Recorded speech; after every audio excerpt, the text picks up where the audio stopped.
sounding more different every hour. WQNA, Springfield. That's me. Hello, everybody. This is Clark from Lois and Clark's Money Pit.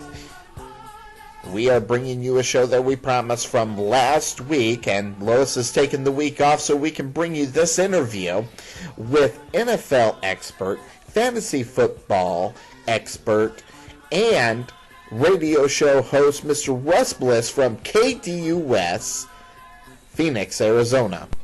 Well, let's jump north there. Let's go to the Chicago Bears. And one of the biggest complaints for the last 3 years has to be the quarterback position. Obviously, Kyle Orton's going to be the man of the future, but the backup is where everybody is looking at, a good quality backup, someone they could depend on. Rex Grossman at times looks like a miracle worker, and then another times he looks like a backup high school quarterback. What's going on as far as Rex Grossman's concerned? Well, Grossman is a free agent entering 2009, and I doubt that he's going to come back to Chicago unless he's resigned himself to being a backup and nothing more than that in the NFL. I think he's going to want to go somewhere else and maybe sign a 1 or 2 year deal and compete for a starting job. A place like Kansas City or Tennessee, that might actually give him that shot. Especially Tennessee because of Kerry Collins probably not being back there next year. Yeah, Kerry Collins probably going to be gone. Vince Young, well, yep. We all know the head case that Vince Young is and the problems that he has. The organization may be high on him, but I don't know if Jeff Fisher really is himself. So I think that they might bring in somebody like a Rex Grossman there. You bet. Okay, looking at Kyle Orton, I mean, throughout the year, I mean, if the guy stays healthy and he can definitely start those games, what do you think he needs to do to get him to the playoffs? And then at that point, maybe get past the first round. Getting to the playoffs is one thing, but moving in and playing for the Super Bowl, such as the Cardinals are doing, that's another story. What do you think is there? Well, Kyle Orton was a pleasant surprise for Chicago in 2008. He exceeded all expectations that I had for him, but I'm not totally sold on it. I'm not ready to say that he isn't the answer, though, either. Now, before I can say that this guy can lead them to the playoffs and get them deep into the playoffs, he really needs to have a go-to wide receiver. Devin Hester was another pleasant surprise this year playing wide receiver, and he's a good big play guy, but he's smaller, and he isn't a true number one wide receiver for an NFL team. He's more of a complementary type wide receiver who would excel having someone great opposite him so he can do his damage in single coverage instead of taking double coverage. If the Bears, who seem to be committed to Orton for at least the 2009 season, want to know what they really have in him, they need to get him a true top-notch wide receiver. And I was hearing reports, actually, and this was coming out of Fox, I was hearing how they're actually very high on Hester, thinking that he's going to do a good job.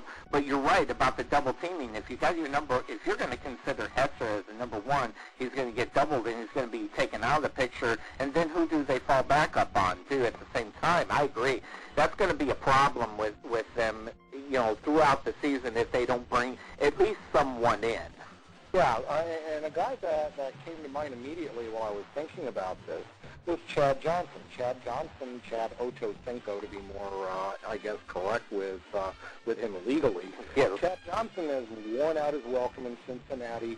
He seems to always be butting heads with the coaching staff. Doesn't seem to get along too well with some of the other players. And he could be out. And the Chicago Bears, they're desperate for a good wide receiver. That could be a nice fit for the two teams. That would be.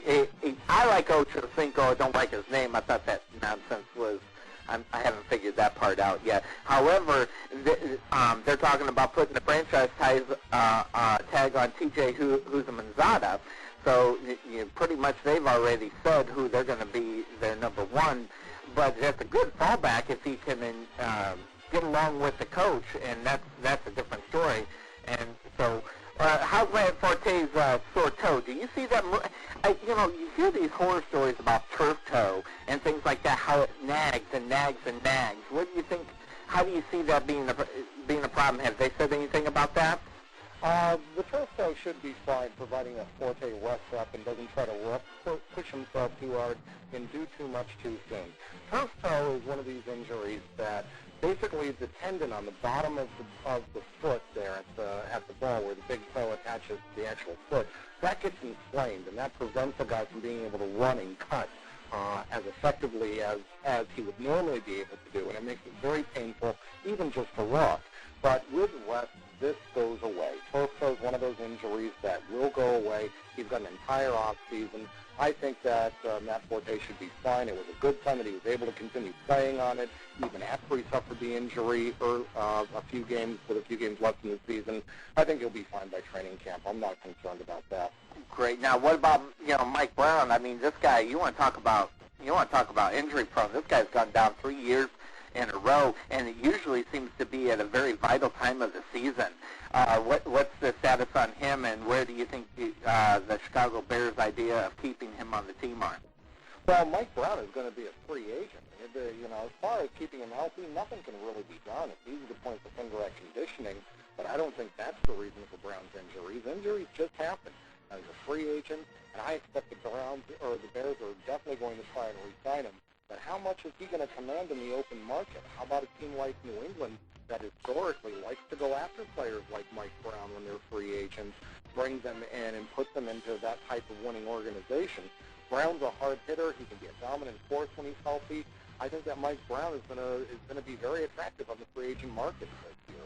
Yeah, and who would want to go to the New England Patriots? You want to talk about success, I mean, over the last decade. I mean, they seem to find those players that are looking to move on and find the team to just go in and play, so, and play for a championship.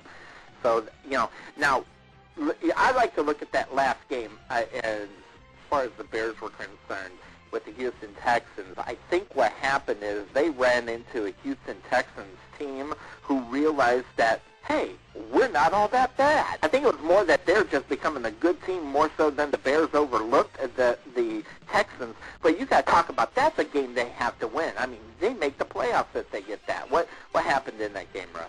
Well, what happened was the defense let them down against Houston. Now, the Texans have a very good offense, and the Bears simply couldn't stop them. I thought that the Bears basically this season overachieved anyway. I don't think that they have their real answer at quarterback or wide receiver. I'm not sold on Devin Hester and Kyle Orton. I think that in that final game of the season, it was just a matter of the Houston Texans were playing for a lot of pride.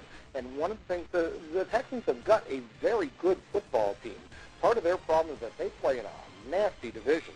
That AFC South with Indianapolis and Tennessee and Jacksonville, that's a very tough division for a team to really compete in, and Houston just isn't quite there yet. I tell you what, that'd be a much better team in another division other than the one they're in. Absolutely, and I like them being that they're the newcomers and things like that. I kind of like going for the.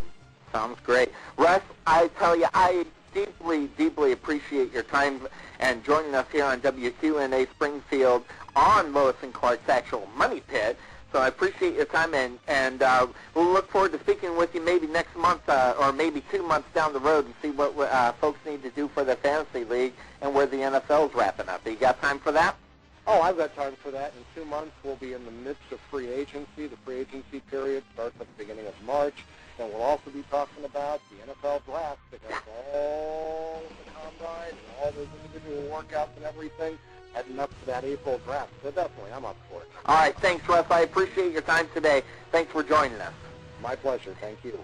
And stay tuned for the second part of this interview regarding fantasy football at a later time. This is Clark from Lois and Clark's Money Pit.